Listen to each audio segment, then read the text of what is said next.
Speaker for the opposition is Peter Hitchens, who's a columnist for the Mail on Sunday, a frequent, if irregular, broadcaster and contributor to British and American magazines, including The Spectator, New Statesman, Prospect, National Interest, and The American Conservative.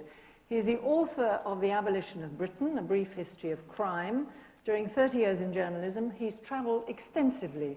He's been a lobby correspondent, a former industrial reporter. He's lived in the Soviet Union and the USA.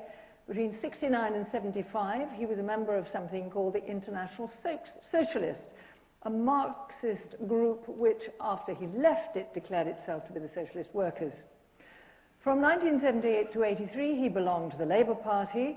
He took part in Ken Livingstone's parliamentary campaign in Hampstead in 1979.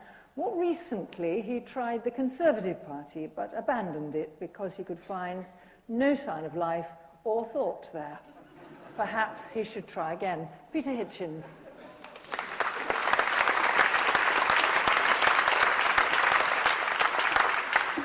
Madam Chairperson, ladies, gentlemen, my lords, life peers, elected peers, unelected peers, cronies, anybody else who happens to be present, and of course comrades, who are, I think, by no means glad to have me here and are slightly puzzled as to what I'm doing sitting between them. I'll tell you briefly, but it'll come later. But first of all, I want to address you as intelligent people, not given to illusions, undeceived, and not credulous. The kind of people who look, as I do, at advertising slogans with some amusement when they say that Cravenet's cigarettes do not hurt your throat, or that Guinness is good for you, or that Purcell wash is whiter. You think, yes, well, no, not really. When they come and ask you to buy instant mashed potato, you don't do it. When they tell you that instant coffee is cool and sophisticated, you don't buy it. And when, in my favorite advertising slogan of the moment, the Daily Express proclaims itself to be the world's greatest newspaper, you don't believe it.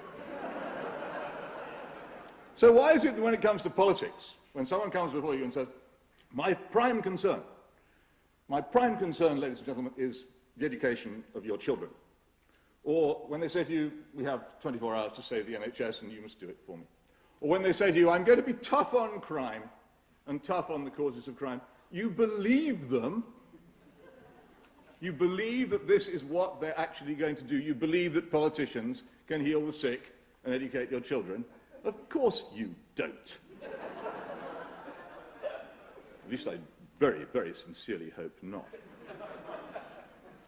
Now, I could at one stage have come to this platform and said, Peter Hitchens, Hampstead Constituency Labour Party, and indeed Camden Co-op Party, which is how I got onto the General Management Committee by Trotskyist tactics. And I was, for some time, a member of the Labour Party at a time when it was generally dismissed as being of the lunatic left. And what I remember about the Labour Party then is that almost all the things which its most insane and unhinged members wished to happen have now actually come to pass. I will list some of them for you. We have surrendered entirely to the IRA in Northern Ireland, one of their prime concerns. We have destroyed, or rather not we, but my comrades here, have destroyed the impartiality of the civil service, one of the prime guarantees of liberty in our Constitution. A huge assault is currently being made upon civil liberty, in that within 10 years, all of you will be forced to carry identity cards, like the slaves in some totalitarian internal passport slum. Jury trial is under constant and unremitting attack and suffered its first major defeat in the House of Commons last week. The liberties of the country are under immense threat. The United Kingdom has, to all intents and purposes, been dissolved. All these things, important constitutional changes. The House of Lords, containing, I have to say, one of the last independent sections of people in our political system, that is to say the hereditary peers who owed their preferment to nobody, had not been appointed by allegedly impartial commissions, let alone by prime ministers, have now almost all been abolished and soon will be. And as we see in the performance of this government and its treatment of dissent, the growth, the steady growth of intolerance, suppression of dissent, continues by the day. David Kelly has been mentioned here as if he were an incident. David Kelly was not an incident. David Kelly was a symptom of a government which does not tolerate dissent either among its employees or anywhere else. A government which has suborned, insofar as it possibly can, the press, with a few noble exceptions, and has put enormous pressure upon the BBC, again evinced during the Kelly episode, to make sure that only its version of events is covered and provided to the people. Now, some people might think this was an accident, some people might think these events were unconnected. However, I would like to read to you from this document, which I have kept carefully in case it disappears down a memory hole, the Labour Manifesto of 1997, and there is an extraordinary thing in it. Now, it's well known that lobby correspondents never ever get the point of what politicians are saying. Whenever a speech is given, they go into a huddle with a briefer from the government and are told what the speech means. So they almost invariably miss the key phrases. Now, in this manifesto, what the Labour Party said, and this was signed by Mr. Blair himself, though I doubt very much whether he had written it or understood it, is as follows. New Labour is the political arm of none other than the British people as a whole. This is an astonishing statement. This is a claim to be the party of the entire people. This is setting out that you wish to be a one-party state. That's what it is. It's one of the most astonishing statements ever made by any political party in history. It chimes rather well with the senior Labour Party apparatchik with whom I had lunch shortly before 1997, who said to me as we parted, "You have no idea of the extent of the project on which we are embarked."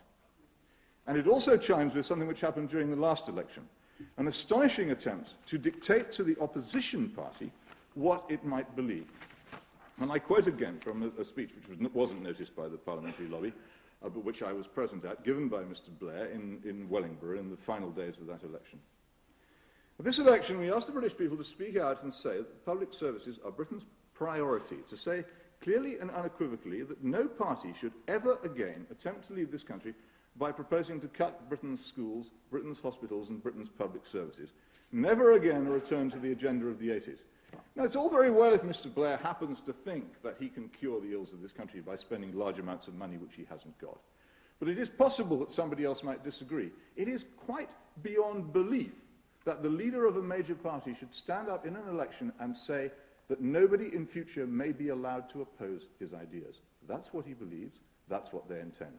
We are in this country in grave risk of descending into a totalitarian, one-party state ruled entirely by people utterly intolerant of any other view, determined to continue with their policies of enormous and increased public spending, of raising year by year the number of people who owe their salaries to the public sector, so that there is no independence and no civil society outside it, and of course endlessly increasing the burden of taxation until almost every penny that you have that you don't spend on necessities goes to the government. That's what they intend, that's what they wish. It's been the most astonishing success because everybody's been looking the other way.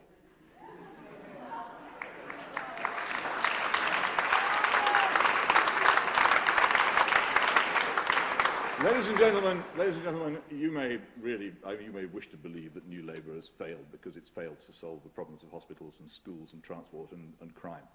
I'm afraid no government can solve these things. Other solutions are necessary. It hasn't failed. It hasn't failed in its real objective, and I really, really wish that it had. Join me in